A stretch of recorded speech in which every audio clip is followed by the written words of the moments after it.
श्रृंगार बिगाड़ा। क्यों? अरे मेरा लाला इतना सज के बाहर जाएगा तो कहीं नजर ना लग जाए। सो ये ठाकुर जी का श्रृंगार बिगाड़ के मैंने बाहर बैठे कोई को भी नजर ना लगा दे मेरे लाला। अब ठाकुर जी जैसे ही नंद महल से बाहर निकले महाराज, तो बाहर निकल के ठाकुर जी को जो भी संत, जो भी वैष्णव, जो भी ब्राह्मण दिखता, ठाकुर जी उससे कहते कैसे हो महाराज? संत कौन है लाला? ठाकुर आप मुझे ना जानो लेकिन मैं आपको बहुत अच्छे से जानू। अच्छा हाँ, अच्छा वो सब बात बाद में। पहले मैया यशोदा ने 56 भोग बनाए नंद बाबा के घर। आपको 56 भोग पाने के लिए बुलाया है, जाइए। साधु बोला अच्छा हाँ।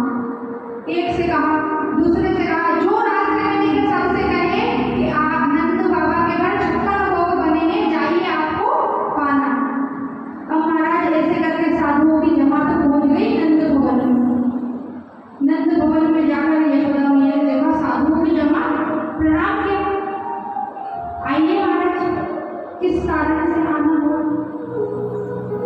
बोले मैया बड़ी दूर से आए हैं, पहले तो तुमने 56 भोग पवाए, वो पवा 56 भोग। हाँ तुरा लगातार बोल के गए हो हमसे कि मैया यशोदा ने 56 भोग बना के रखे हैं, आपके काजी जाइए और खा लीजिए।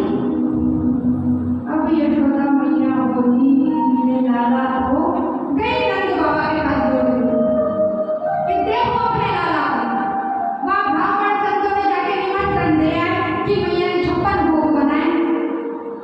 अब ठीक है संत आ गए हैं तो कोई बात नहीं, बनाओ 56 भोग और पकाओ। अब महाराज एक जमात पाके उठे, इतने में दूसरी आ जाए कि लाला ने भेजाए 56 भोग मैया ने बनाए। अब मैया फिर 56 भोग बनवाए। मैया के आज याद आई है खाने दे, आज बताऊं मैं। अब जो ये ठाकुर जी शाम को घर आए महाराज, मैया बोली क्यों रे लाला, ये तो ब्राह्मणों को बिना बोले घर आए कि मैया ने 56 भोग बनाए हैं, ऐसा काय करे तुम? काय बोल के मैया ने परेशान करे? ठाकुर जी बोले मैया देख, तू जानना चाहेगा ये सब क्यों करूं? बोले हाँ। देख मैया आगे पीछे 2 कारण हैं। कौन से 2 कारण? देख ये नंद बाबा ने जो इतना धन कमा के रखा है, इतनी संपत्ति की काय दिन काम आएगी? मैं सोचूं कि तू थोड़ा दान पुण्य कर दे, मैं तो तारो उद्धार कराना चाहूँ मैया कि तोरे बाबा का उद्धार हो जाए, या हमारे में संत और ब्राह्मणों को बुला लो कि थोड़ा दान पुण्य हो जाए। मैया बोले अच्छा तू मेरा उद्धार करो? हाँ। मैया बोले अच्छा दूसरा कारण बताओ। ठाकुर जी बोले पहले बता मारेगी तो नहीं। यशोदा मैया बोली तू कारण बता।